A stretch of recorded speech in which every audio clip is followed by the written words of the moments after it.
Sejak 16 Maret lalu, pemerintah menerapkan kebijakan bagi siswa untuk belajar di rumah demi memutus mata rantai penyebaran virus corona. 13 Juli mendatang akan dimulai tahun ajaran baru. Metode tatap muka antara siswa dan guru akan diterapkan di zona hijau. Sementara di zona merah dan kuning, pembelajaran jarak jauh tetap diterapkan. Bagaimana menjamin keselamatan anak-anak dari ancaman virus corona saat mereka belajar di sekolah? Kita akan membahasnya dengan Kepala Pusat Kajian Kebijakan Pendidikan PGRI, Aceh Suryadi. Selamat malam, Pak Aceh. Selamat malam, Mbak Sofia. Assalamualaikum. Waalaikumsalam. Kemudian Wakil Sekjen Federasi Serikat Guru Indonesia FSGI Satriwan Salim. Selamat malam, Bung Satriwan. Selamat malam, Mbak Sofia. Assalamualaikum. Waalaikumsalam, terima kasih. Nanti akan juga hadir tenaga ahli media Kantor Staf Presiden Erlinda untuk membahas hal ini. Namun kami sedang berusaha untuk menghubungkan diri dengan Mbak Erlinda. Saya mau ke Bung Satriwan terlebih dahulu. Bung Satriwan, ya, silakan, Mbak. Saya minta tanggapan Anda dong soal rencana, mungkin masih wacana ini, tahun ajaran baru yang akan dimulai tanggal 13 Juli 2020. Ya, terkait tahun ajaran baru dimulai di pertengahan Juli 2020 itu sudah diresmikan kemarin, disampaikan oleh Pak Hamid Muhammad, Dirjen di Kemdikbud.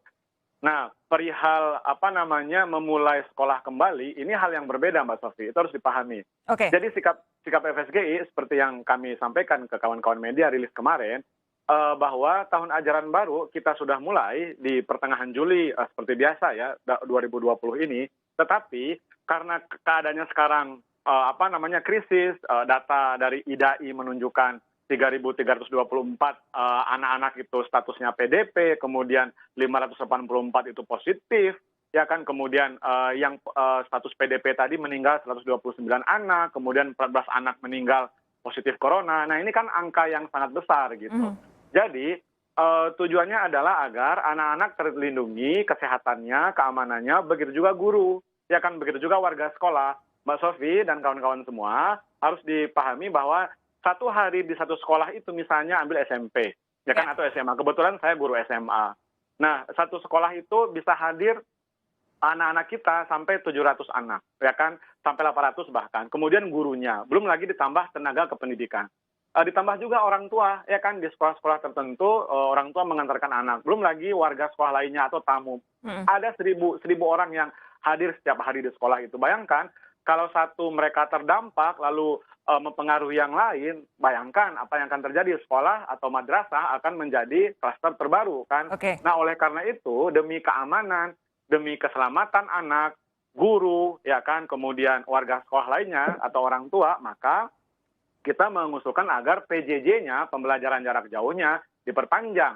Apakah sampai September, ya kan, setengah semester, atau sampai Desember. Nah, tentu dengan evaluasi besar-besaran dari Kemdikbud dan Kementerian Agama. Karena kita selama 3 bulan ini PJJ atau belajar dari rumah, ini kan banyak juga catatan-catatannya. Karena PJJ kan ada 2 ya, ada yang online, daring, ada yang offline. Nah, yang offline ini kan juga harus diperhatikan. 68 juta anak-anak Indonesia yang terdampak dirumahkan belajar, itu kan tidak semua online PJJ-nya. Ada juga yang offline atau yang luring.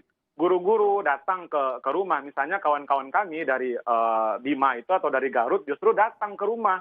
Ya kan, ke rumah siswa. Karena apa? Di daerahnya nggak ada internet. Nah, bahkan ada yang tidak memiliki listrik. Jadi tentu dengan catatan-catatan ya, tetapi pilihan PJJ-nya atau BDR-nya diperpanjang, ini untuk keselamatan anak, guru, orang tua, dan warga sekolah. Begini, tapi yang jelas dari survei yang dilakukan oleh KPAI menyatakan memang 80% orang tua tidak setuju dengan wacana pembukaan sekolah ini, artinya pembelajaran tatap muka begitu ya. Tapi 80% murid setuju, 60% dari guru juga setuju. Tanggapan Anda? Ya, ini kan perlu dibedah lagi. Orang tua setuju, anak tidak setuju, berarti kan nggak ada komunikasi kan antara orang tua dan anak di sini kan gitu. Nah, anggaplah begini, anak belum dewasa untuk menentukan karena memang kangen mungkin lebih karena faktor psikologis gitu ya. Karena sudah 3 bulan tidak bertemu gitu. Nah, kalau dari guru apa dong? Ya, kenapa 60% sekiranya setuju dengan pembukaan sekolah? Ya kami juga rindu gitu kan dengan bertemu dengan anak-anak, tetapi melihat fenomena atau fakta tadi, Finlandia, Korea Selatan baru dibuka, tutup lagi kan sekolah, mau seperti itu. Kemudian Perancis juga seperti itu. Kemudian ya Korea Selatan, kemudian Inggris juga seperti itu. Apakah kita Apa mau jangan-jangan karena ya? memang pembelajaran jarak jauh itu di Indonesia di berbagai wilayah cukup sulit untuk dilakukan, Nah, banyak tantangannya sehingga guru ingin tatap muka saja? tepat sekali Mbak, kami merasakan kan, biasanya kita sekolah itu normal, belajar di depan kelas dan seterusnya, mengajar di sekolah, kita main sama anak, sekarang di rumah terbatas oleh akses, ya kan, kuota dan seterusnya. Nah, makanya kami katakan tadi, PJJ diperpanjang, ini menjadi opsi terbaik dengan catatan Kemdikbud, Kemenak, sampai birokrasi pendidikan ke bawahnya, memperbaiki akses, memperbaiki layanan, memperbaiki tadi jaringan internet, termasuk memberikan pelatihan-pelatihan kepada guru. Hasil kajian FSGI bersama KPAI 2 atau 3 minggu yang lalu yang sudah kami presentasikan di depan Menteri Agama dan Kanwil Kementerian Agama dan di depan Kemdikbud termasuk dinas-dinas pendidikan provinsi kota secara virtual, kami menyampaikan 50% lebih, 57 atau 58% guru-guru itu tetap antusias Mbak mengajar even dalam keadaan terbatas. Dan 67% guru dalam hasil kajian kami, 67% guru, mereka ingin mendapatkan pelatihan gitu loh. Baik. Walaupun terbatas, negara harus mengintervensi, berikan pelatihan-pelatihan agar PJJ-nya offline maupun online itu tetap berkualitas sehingga anak-anak kita bahagia gitu loh. Lalu apa sikap dari PGRI soal rencana pembukaan tahun ajaran baru 13 Juli 2020 akan saya tanyakan kepada Pak Aceh sesaat lagi.